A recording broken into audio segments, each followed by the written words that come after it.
حضرت بایزید بستامی کہتے ہیں کہ میں نے اپنی ماں کے آگے ہاتھ جوڑے، میں نے کہا امی تجھے راضی کروں یا رب کو راضی کروں؟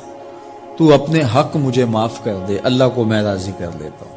ماں نے کہا جاؤ پتر میں اجازت دیتی ہوں۔ گئے جنگلوں میں ذکر و فکر میں لگے رہے، تنہائی میں اس کو یاد کرتے رہے، دن رات ذکر کے چراغ روشن رکھے۔ 12 سال گزر گئے حق کی تلاش میں۔ ایک دن واپس بستام کے قریب سے گزر رہے تھے، خیال آیا چلتے چلتے ماں کو سلام کر جاؤں۔ دروازے کو دستک دینے لگے تو اس خیال نے ہاتھ روک لیا کہ ساری زندگی ماں کو سکھ تو دیا کوئی نہیں، اب دکھ بھی کیوں دینے لگے ہو؟ رات کا ایک پہر بیت گیا ہے، سردیوں کی لمبی رات ہے، ماں بستر میں لیٹی ہوگی، تیرے لیے اٹھے گی، دروازہ کھولے گی۔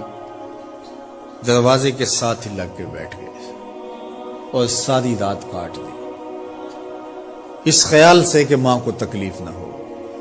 جب سحری کا وقت ہوا تو اندر سے جو نالی آتی تھی اس نالی سے پانی آیا، سمجھ گئے میری ماں تہجد کے لیے اٹھی ہے اور وضو کا پانی ہے، تو فوراً دروازے پہ دستک دی۔ اندر سے آواز آئی بیٹا بایزید میں ابھی آئی۔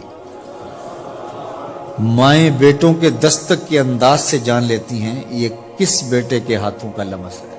12 سال کے بعد آئے، دستک دی، کہا بیٹا بایزید میں ابھی آئی۔ ماں کی تو نگاہیں ہی دروازے پہ رہتی ہیں۔ اللہ اکبر۔ کہتے ہیں کہ ماں نے دروازہ کھولا، 12 سال جنگلوں کی خاک چھانتے بیت گئی تھی، پراگندہ صورت، بکھرے ہوئے بال، پھٹے ہوئے کپڑے۔ میری ماں کی جب نگاہ میرے پہ پڑی تو اس کی چشمان سے موٹے موٹے آنسو ٹپکنے لگے، اور اس نے ایسے ہاتھ پھیلا کے کہا مالک میرا بیٹا بایزید تیری طلب میں نکلا تھا، تو نے ابھی تک اسے اپنا قرب نہیں دیا۔ حضرت بایزید بستامی کہتے ہیں 12 سال کی ریاستوں سے جو کچھ نہیں ملا تھا ماں کے اٹھے ہوئے ہاتھوں سے مل گیا۔ میں نے کہا مالک میں تجھے کہاں ڈھونڈ رہا ہوں، تو کہاں موجود ہے؟ تو ماں باپ کی رضا اللہ کی رضا کا دروازہ کھولتی ہے۔ جن لوگوں کے ماں باپ ناراض ہیں اور وہ جا کے پیر صاحب کی خدمت کرتے ہیں اور میاں ماں کے قدم چومو، باپ کی ٹانگیں دباؤ، ان کی خدمت کرو، تمہارے پہلے مرشد وہ ہیں، ان کو راضی کرو، پھر کسی شیخ کامل کی صحبت میں آنا، دیکھو کیسے دل کی بند کھڑکیاں کھلتی ہیں۔ ایک مرشد تو ناراض کر آئے اور دوسرے مرشد سے تمہیں کیا ملے گا؟ تو راستہ یہیں سے کھلے گا۔